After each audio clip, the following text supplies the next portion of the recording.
Yooyyaa akkam jirtan nagaa jirtu an Dr. Arumsaadhaa akkam fayyaa keessanii akkuma kanaan dura har'as mata duree tokko qabadhee isinii dhufee jira. Mata dureen keenyaadha iji keenya waa'ee fayyaa keenyaa maal nutti himti yookiin agarsiisti kan jedhudha. Egaa chaanaalii kanaaf namoonni haaraa taatan asumaan subscribe like gochuudhaan akka maatii keenya balamtan isin affeerraa. Yaadaa fi akkasumas gaafii qabdan toora Facebook fi akkasumas YouTube chaanaalii keenya jalatti komentiin nu gochuu dandeessu. Kallattiidhaan gara mata duree keenya irratti yookaan deebinu ta'e iji keenya waa'ee fayyaa keenyaa maal nutti himti kan jedhudha.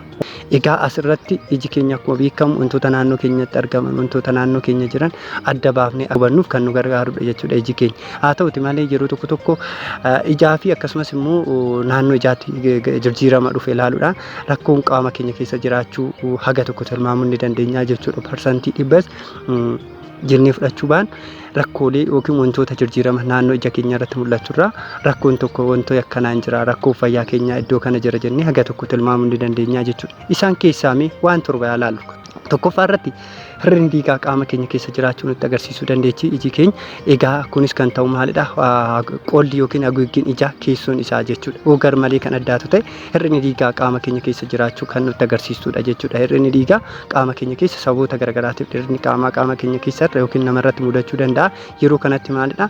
Golgaan ijaa sun gar malee addaachuudhaan hir'inni dhiigaa akka jiru nutti agarsiisuu danda'a jechuudha. Kunis maalidha? Peel konjektiivaa kan jedhu afaan meedikaalatiin jechuudha. Hir'inni dhiigaa kan jiraatu ta'e golgaan yookiin haguuggiin ija keenya keessoon isaa gar malee kan addaatu ta'e hir'inni dhiigaa qaama keenya keessa jiraachuu kan nutti agarsiisudha.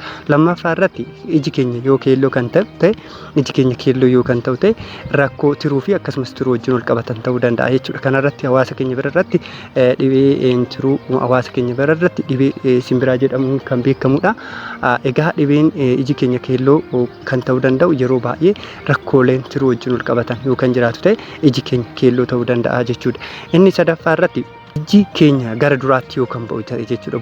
Egaa geengoon ija keenya gara afootti jechuudha. Iji keenya sirriitti kan ba'ee afootti kan mul'atu yoo ta'e rakkoo xannacha taayiroodii wajjin wal qabatee dhufu ta'uu danda'a. Kunis maalidha? Graves disease kan jedhu afaan meedikaalatiin jechuudha. Kunis tishuuleen garaagaraa duuba sanitti kuufamuudhaan iji keenya gara afootti akka ba'u gochuu danda'a jechuudha. Kun taayiroodii dhibee taayiroodii wajjin wal qabatee jechuudha. Xannacha taayiroodii wajjin wal qabateedha. Inni arfaffaa irratti kutaan ija keenyaa adiin yoo kan diimatu ta'e jechuudha. Kutaa ija keenyaa hin jira adii sun yoo gar malee kan diimatu ta'e rakkoolee alerjii fi akkasumas immoo yeroo dheeraaf irriiba dhabuu fi boqonnaa dhabuu nutti agarsiisuu danda'a jechuudha. Iji keenya kan diimatu ta'e jechuudha. Qolli iji kutaan ija keenyaa adiin yoo kan diimatu ta'e rakkoo alerjii fi akkasumas yeroo dheeraaf irriiba dhabuu akkasumas boqonnaa dhabuu nutti agarsiisaa jechuudha. Afaarratti haguuggiin ijaa keenya yookaan ni ta'u ta'e jechuudha. Kutaan haguuggii keenyaa yookiin ijaa naannoo ijaa tishuuleen naannoo ijaa keenyaa jiran yookaan ni ta'an ta'e jechuudha. Yookaan ni ta'an ta'e rakkoo kalee wajjin wal jiru rakkoon kalee qaama keenya keessa jiraachuu nutti agarsiisuu dandeechi. Kanas yoo jedhu kan keessattuu namoonni kanaan dura dhiitaa naannoo ijaa hin qabne ta'e yeroo dhiyootti naannoo ijaa isaaniitti keessattuu ija qola ija keenyaa gara gadii jechuudha.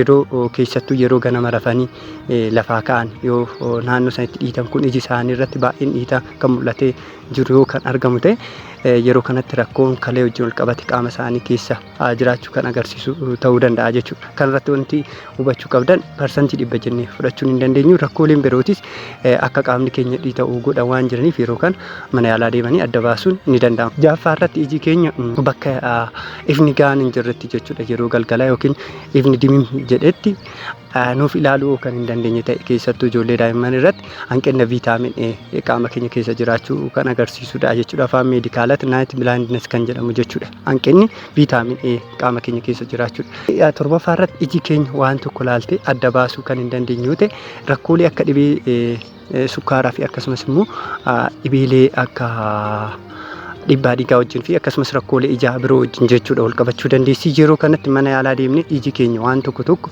adda baaftee kan nu laaluu hin dandeenyu kan ta'u ta'e rakkoolee kanaan wajjin wal qabatee iji keenya rakkoon jiraachuu waan nutti agarsiistu yeroo kanatti mana yaalaa deemnee laallamnee adda baasuun hin dandeenya jechuudha. Keessattuu namoonni ulfaatinni isaanii gar malee guddaa ta'ee fi wantoota dhibee sukkaaraatiif nama saaxilaniin kan isaan irra jiru yoo ta'e yeroo kanatti dhibee sukkaaraa wajjin yookiin xaxaalee dhibeelee sukkaaraa wajjin wal qabatanii dhufu. keessaa iji sirnaan laaluu dadhabu waan ta'eef yeroo kanatti mana yaalaa deemtanii qorannoo gochuun barbaachisaadha jechuudha. Egaa akka waliigalaatti wantoota torban kana jechuudha qaama keenya keessatti iji keenya wantoota kana rakkoolee qaama keenya keessa jiru nutti agarsiisuu dandeechi. Kanarraaf isinii qabadhe kanuma gaaffii fi akkasumas yaada qabaattan nu qooduu dandeessu. Fayyaa ta'aa, nagaa ta'aa, galatoomudha.